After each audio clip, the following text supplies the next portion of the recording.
Thank you, Acting Deputy Speaker. Western Australia has created great things. Our nation's greatest Prime Minister, John Curtin, while born in Victoria, like many others, he sought work and prosperity in WA, and as the member for Fremantle, he led this nation through its darkest days of World War II. John Curtin remains the only Prime Minister to represent a West Australian constituency. Our nation's greatest peacetime Prime Minister, Robert James Lee Hawke, while born in South Australia and held a Victorian seat, was raised and spent his formative years in Western Australia. Western Australians can lay some very significant claim to these extraordinary Australian Labor leaders and our greatest Prime Ministers, John Curtin and Bob Hawke. But today we pay tribute to Bob Hawke, and today we have heard remarkable tributes in this place to a truly great Australian who indeed helped build this place and who made an unrivalled contribution to make Australia the remarkable nation that it is. Bob's life was of a true federalist. Born in South Australia, raised and educated in Western Australia, built a career in Victoria and here in the ACT, and retiring for the most part in Sydney, New South Wales. Many have talked about his stellar achievements and his remarkable legacy that has changed Australia for the better. Today, I'd like to reflect on the important part Western Australia played in the life of perhaps our last Western Australian Prime Minister, Bob Hawke. He went to school at West Leederville Primary School before going to Perth Modern School. From Perth Mod, he went to the University of Western Australia. My mum, Diana Morris, who was then Diana Pizer, grew up in the same area of Perth, in West Perth, and I'm pleased to say Mum is here today in the gallery as it happens. They are of similar age, though Bob is a bit older. Bob went to the selective Perth Modern School through the grant of a scholarship. Our mum went to the school nearby, Thomas Street State School, also in West Perth. When Bob Hawke was Prime Minister, when he became Prime Minister, I was about 10. Mum would mention that she used to go on youth camps with Bob and other teenagers in the Congregational Youth Fellowship. And I didn't really ask more about it at the time, because you don't when you're 10. But in reflecting on Bob Hawke's life recently, Mum was telling me that this youth fellowship would go on camps to Point Perrin in Rockingham. That's in my electorate. It was the old camp that many of my friends will remember if they, well, many of them did join in the university camp for kids, holiday camps for disadvantaged children. It's the old camp. It's gone now thanks to the asbestos it was built with.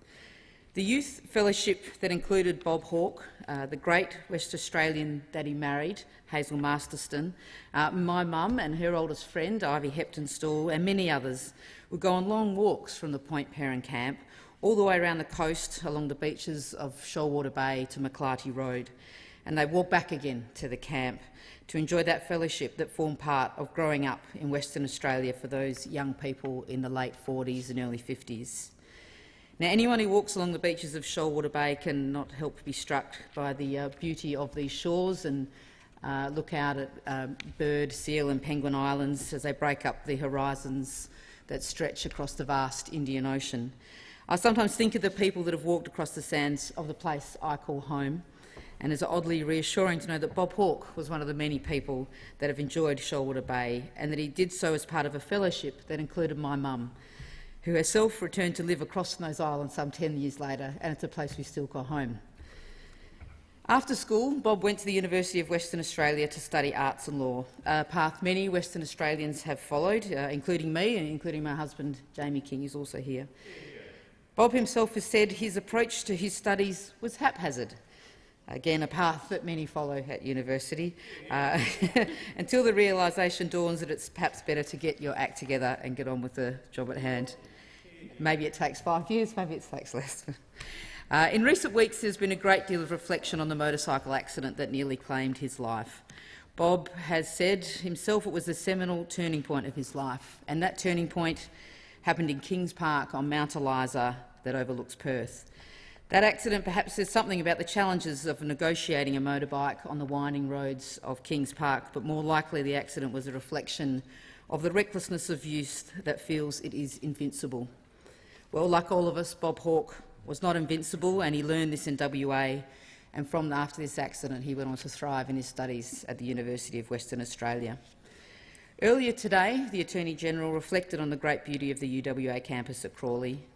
On this matter, he is right, and we are firmly agreed. Its gardens are unrivalled, So while being Prime Minister of Australia might be the greatest job in the world, the other contender for this title is to be a gardener at the University of Western Australia. And of course, wouldn't you know it, Bob Hawke has done both, as he tended to that campus in his student years and all those gardens.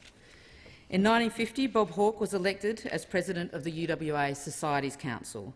The following year he became Guild Vice President, and in 1952 he became the 39th President of the Guild of Undergraduates of the University of Western Australia. He has reflected in interviews that some of the happiest days of my life were here at the Guild and UWA, and I have that in common with our Prime Minister, as do many West Australians. It was an honour to be part of the ceremony where the Guild honoured him with life membership in 2013. Bob established the first international club at the university. He met students from other countries that had come to study in Perth at UWA as part of the Colombo plan, and he immediately realised the value that can come from creating a greater and more engaging interaction with international students on a campus at that time. He knew instinctively the value of personal relationships and thought it would be a terrible waste, a wasted opportunity for the people of Perth if local Perth students did not learn from these very intelligent young people from abroad. He was a true internationalist that in this manner and in many others in the future made Australia more open. Across 2012 and 2013, I was Director of the Centenary Celebrations for UWA and had the chance to work with Bob a number of times. He was the most willing supporter of the celebration of the university that he recognised as changing his life and that of many others, as it was the first free university of the British Empire and therefore Australia. It offered an opportunity for all to study if you had the intellect and the will, and so there was a more diverse student body at the university at that time than others on the East Coast, where payment was a requirement for entry. Bob once came along during that centenary year to a photo shoot outside the old Senate room and at the home of the University Cricket Club, of which he had been a member and a player. Alongside James Oval, he would willingly hold the bat and ball while we took some photos for our promotional materials. But he was willingly only so long as his car could leave in time to get him to the Wacker for the start of the first day of the Perth Test. I last spoke with Bob Hawke just over a year ago as I escorted him into the Government House in St George's Terrace to witness the swearing-in of our mutual friend and his Cabinet colleague Kim Beazley as Governor of Western Australia. He was, of course, more frail than before, but he still held court, in Kim Beazley's court as it happened, with a glass of red wine, chatting to the great and good of Western Australia that wanted to catch their last glimpse and conversation with one of their very best. I'm increasingly of the view that there is unlikely to be another Prime Minister representing a Western Australian seat. I really hope I am wrong, but this last happened in 1945, and politics has changed as our constituencies and the media demand MPs not stray far from their electorate. Our WA electorates are all very far away from the centre of power in this country, and you can't change that geography. But Western Australians can be very proud to have contributed to this great nation our two greatest Prime Ministers, John Curtin and Bob Hawke. Western Australians should be proud to know that Bob's life and education in Western Australia formed the greatest peacetime Prime Minister of this nation, the Honourable Robert James Lee Hawke. I offer my sincere condolences and that of the people of Brand to his entire family. Thank you for sharing him with us for so long. Your sacrifice has been great and must always be remembered. Vale Bob Hawke, a truly great Australian, in solidarity forever.